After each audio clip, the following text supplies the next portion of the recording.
राजा जनक के दौर की एक मस्जिद थी, उसको गैर मुस्लिमों ने तोड़ दिया। हिंदू राजा के पास मुकदमा आया, उन्होंने मंदिर तोड़ने मस्जिद तोड़ने वाले को सजा दी और 1 लाख बालोटरा गुजराती सिक्के जुर्माना में दिया कि जाओ तुम मस्जिद बनाओ, जाओ तुम मीनारा तामीर करो। ये हो नहीं सकता कि जिस राजा की हुकूमत में हिंदू मुसलमान भाई बनकर के जिंदगी गुजारें, वहां मंदिर तो आबाद रहे, मस्जिद वीरान हो जाए।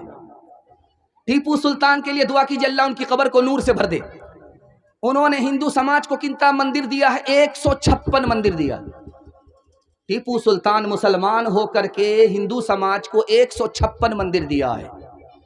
इलाहाबाद हाई कोर्ट की रिपोर्ट है, उसमें लिखा महाकाली मंदिर औरंगजेब बादशाह ने दिया, बालाजी मंदिर औरंगजेब बादशाह ने दिया, कामाख्या मंदिर गुवाहाटी में है, औरंगजेब बादशाह ने दिया, जैन मंदिर औरंगजेब बादशाह ने दिया, गुरुद्वारा राम राय देहरादून में है, औरंगजेब बादशाह ने दिया। और क्यों दिया? कि तुमको मैं मंदिर दे रहा हूं, गुरुद्वारा दे रहा हूं, तुम मेरे लिए दुआ करो कि मेरे खानदान में हुकूमत बाकी रहे। तीसरी मिसाल पर पैगाम खत्म कर रहा हूं, ध्यान से सुनिएगा। मुसलमान ने रात में ख्वाब देखा। ख्वाब में क्या देखा? कि आग जल रही है, कृष्ण जी आग के अंदर हैं, राम जी आग के किनारे। कृष्ण जी आग के अंदर हैं, राम जी आग के किनारे हैं। मिर्जा मजहर जाने जाना रहमतुल्लाह अलैह ने कहा कि तुम मुसलमान हो, इस गलत फहमी में मत रहना कि वो जहन्नम की आग है और ये दोनों जहन्नमी हैं। इस गलत फहमी में मत रहना, हो सकता है ये दोनों अल्लाह के वली हों और वो इश्क और मोहब्बत की आग है। जो मोहब्बत में डूबा हुआ है वो आग के अंदर है और जो मोहब्बत में डूबा हुआ नहीं वो आग के किनारे है। राम जी को कृष्ण जी को नाम लेकर के बुरा भला मत कहना। हो सकता है अपने दौर में यही हक की आवाज बुलंद करने के लिए भेजे गए हों। इंशाअल्लाह सामने दुआ देंगे, पीछे बद्दुआ देंगे, हाथ उठाई। खैर, यहां आकर के बहुत सारे लोग जिस ब्रेक मारे हैं, कुछ लोग फिसल गए हैं। खैर, वो बस्ती के दामाद होंगे, उनको आदत है बार बार गलती करने की। समते काशी से चला जानिबे मिथरा बादल, बर्क के कांधे पे लाई है सबा गंगा जल, साओलेपन पे गजब धज है बसंती शाल की, जी में है कह बैठे तो जय हो कन्हैया लाल की। सच बता ऐ मेरी जबना, क्या वही जबना है तो, सच बता ऐ मेरी जबना, क्या वही जबना है तो, सच बताए मेरी जबना, क्या वही जबना है तो। कृष्ण बंसी का ये एक बहता हुआ नगमा है तो,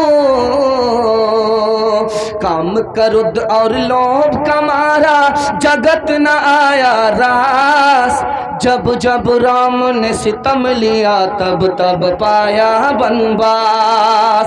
छोड़ के अपने महल तो महले, जंगल जंगल फिरना, औरों के सुख चैन की खातिर हर संकट में घिरना, है यही राम के लेख की रेखा, आ गया अब विश्वास, जब जब राम ने सितम लिया तब तब पाया बनवास। मुरारजी भाई देसाई थे, उन्होंने सोमनाथ के पास मंदिर थी, मस्जिद थी, वीरान पड़ी हुई थी। मुसलमानों से कहा कि एक मुअज्जिन दे दो, मैं जेब से पैसा दूंगा, एक इमाम दे दो, मैं जेब से पैसा दूंगा। मैं नहीं चाहता हूं कि इस हिंदुस्तान में जिसमें हिंदू मुसलमान भाई भाई बनकर के जिंदगी गुजारते हैं, मंदिर तो आबाद रहे, मस्जिद वीरान हो जाए। हिंदू मुसलमान में नफरत कहां से पैदा हुई? 1903 ईस्वी में हिंदू मुसलमान की पहली नफरत पैदा हुई जबान के नाम पर, कि हिंदुओं की जबान है और उर्दू मुसलमान की जबान है, जबकि दोनों हिंदुस्तान की जबान है। जबान के नाम पर हिंदू मुसलमान को एक दूसरे से नफरत हो गई। दूसरी नफरत कहां पैदा हुई? 1906 ईस्वी में कौम के नाम पर हिंदू मुसलमान को नफरत हो गई। हिंदू महासभा हिंदू समाज का, मुस्लिम लीग मुसलमान का। कौम के नाम पर हिंदू को मुसलमान से, मुसलमान को हिंदू से नफरत हुई। तीसरा नमूना कहां पेश आया? 1903 ईस्वी में। तादाद के नाम पर हिंदू को मुसलमान से नफरत है, मुसलमान को हिंदू से नफरत है। इंशाअल्लाह इस हिंदुस्तान में मोहब्बत से जिएंगे, भाई भाई बन करके जिएंगे। हाथ उठा दीजिए इंशाअल्लाह। कोई हिंदू हो के मुस्लिम, सभी एक डगर के राही, ये वतन ही अपना धन है, इसी के हैं हम सिपाही। कोई हिंदू हो कि मुस्लिम, रहे साथ साथ जब तक तो बरस रहा था सोना, जहाँ हम अलग हुए हैं वहीं आ गई तबाही, जहाँ हम अलग हुए हैं। पहला पैगाम आपकी खिदमत में लेकर के आ रहा हूँ। बड़ी बेदारी के माहौल में आप सुनने के लिए बैठे हैं। 3 मिनट में पैगाम निकल जाएगा। नफरत ज़्यादा होगी, मोहब्बत कम। हाथ उठा दीजिए इंशाअल्लाह। खैर, अभी तक आप लोग बाईपास जा रहे हैं, हम भी आपका जनाजा पढ़ने की तैयारी में हैं। ध्यान से सुनिएगा, जल्दी से निकल जाएगा। यौम जमहूरिया है। जमहूरिया का मतलब है कि 1947 में मुल्क आज़ाद हुआ। उसके बाद 26 जनवरी को इस मुल्क का कानून बना। कानून बना सबके लिए, हिंदू मुसलमान सबके लिए, सिख ईसाई सबके लिए। इसलिए इस कानून को सेकुलर कानून कहा जाता है। सबके लिए बना, किसी एक के लिए नहीं। इसकी खूबी दिखाने के लिए जा रहा हूँ। हमारे मुल्क का जो कानून है उसकी 2 खूबी है। पहली खूबी ये है कि सरकारी ओहदा कोई भी कबूल करेगा तो उसको हलफ लेना पड़ेगा, अल्लाह के नाम पर लेना पड़ता है। हमारे कानून की खूबी है कि अल्लाह सबसे ऊपर। बड़ा से बड़ा वजीर आजम, बड़ा से बड़ा मुल्क का सदर अगर हलफ लेने के लिए उठेगा तो उनको अल्लाह के नाम से हलफ लेना पड़ेगा। इस कानून की खूबी है। और इस कानून को बड़े बड़े लोगों ने कबूल किया। महात्मा गांधी जी ने कबूल किया, मौलाना अबुल कलाम आज़ाद रहमतुल्लाह अलैह ने कबूल किया। इस कानून की खूबी क्या है कि जब ये कानून बन रहा था तो दुनिया के मजहब को देखा गया। 120 मजहब है दुनिया में। 120 मजहब को देखा गया कि कौन से मजहब में सबको बराबर हक मिलता है। तो इस्लाम को देख करके हमारा मुल्क का कानून बना कि इस्लाम एक ऐसा मजहब है कि जिसमें सबको बराबर हक मिलता है, कोई हक से महरूम नहीं होता। तीसरी बात याद रखिए, मुल्क का कानून है दफ़ा 25, मुल्क का कानून है 1935 का दफ़ा 2, मुल्क का कानून है 1937 का दफ़ा 223, मुल्क का कानून है 1857 का मोहम्मद अल्लाह। सबके हवाले से उसमें लिखा गया है और साफ साफ लिखा गया है, हर एक को अपने मजहब पर चलने की पूरी पूरी आज़ादी होगी। हिंदुस्तान की तारीख के हवाले से एक नमूना आपको देने के लिए जा रहा हूं। मजहब पर चलने की आज़ादी कानून में है, लेकिन मजहब पर चलने के लिए दिया नहीं जा रहा है। क्या कहा कि दूसरी शादी वो नहीं कर सकता जो सरकारी सर्विस कर रहा है, जबकि मजहब में दूसरी शादी है। वही तलाक काबिल कबूल है जो अदालत कबूल करे, जबकि मजहब में है कि मर्द तलाक दे सकता, औरत खुला ले सकती है।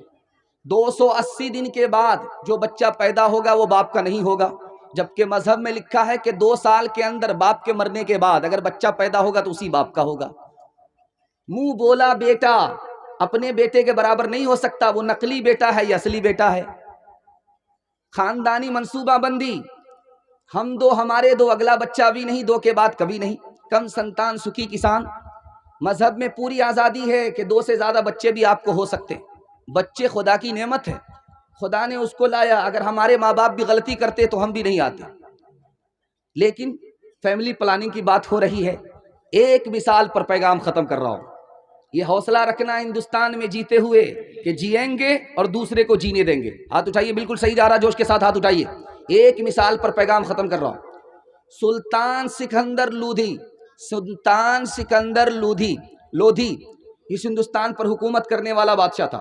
उसने देखा कि थानेसर में, हिंदुस्तान का एक मशहूर हिस्सा है, वहाँ थानेसर में गंगा स्नान होता है, एक ज़माने से हो रहा है।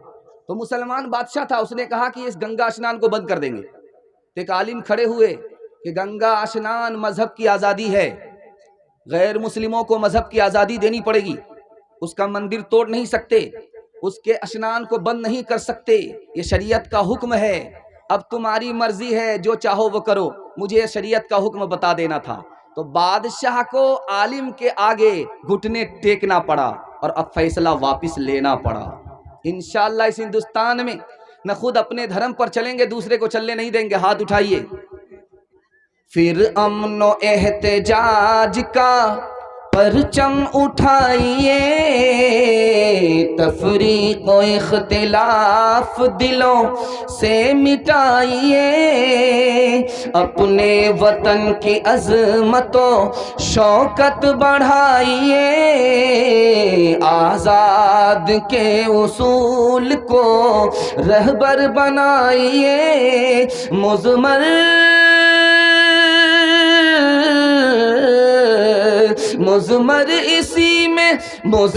इसी में राज़े तरक्की है दोस्तों, फिक्रो अमल की धूप में खुद को जलाइए, फिक्रो अमल की धूप में खुद को जलाइए।